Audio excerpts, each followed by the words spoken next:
Welcome to Max Stars. Today I'm going to talk about synchronicity and astrology. Enough of the books, let's hear some real stories. So my first story relates to a time I went to Hawaii in 1985.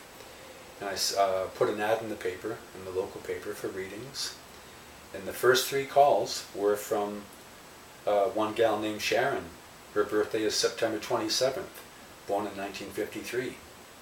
The second person that called was another Sharon, October 17th, 1953.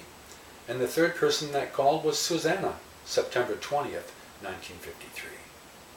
Go figure. How in the heck did that happen? Out of an island that's got a couple of 100,000 people on it, how did these 3 pop up on the screen? So there you go, there's one story. And probably my favorite story of synchronistic events concerns a couple of fellows that came for a reading here in Vancouver around 1998. I did a reading for a fellow named Rob Hooper, and the next day I was preparing a reading for a fellow named Dave Green. And as I put Dave's information into the computer, when I looked up on the screen I was shocked because there was Rob Hooper's chart sitting there. At least I thought. So my first impression was, well, I guess there's a problem, a glitch with my program. And I looked, and sure enough, it was Dave Green's correct chart. At that point, I realized that these fellows were born one day apart, same time of day, similar latitudes, so their charts were basically identical, except for the moon's position, which had moved down about 12 degrees of distance.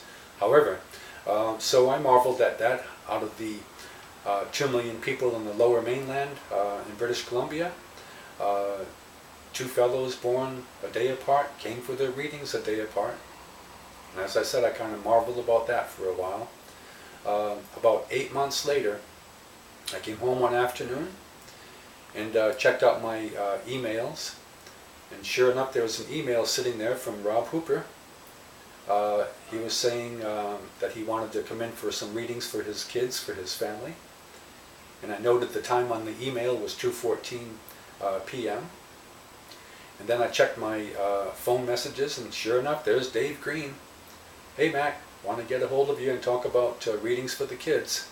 These fellows phoned in at the same moment. I don't know how that happened, but the email and the phone message both said 2:14 p.m.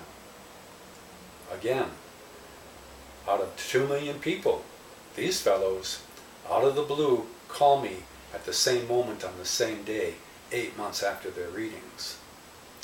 And over the next several years, this continued to happen. Not on the moment all the time. Rob would call for a reading. Sure enough, Dave would call within a day or 2. Dave would call, Rob would call. They'd even ask for each other, has Dave called? Has Rob called? Sure enough, they have. We finally just got tired of thinking about it. But, you know, again, to me, that's live astrology. It's a phenomenon that goes on in our daily life that we just are not totally aware of, but it's happening every moment. Okay, I hope you enjoyed it. There's more later.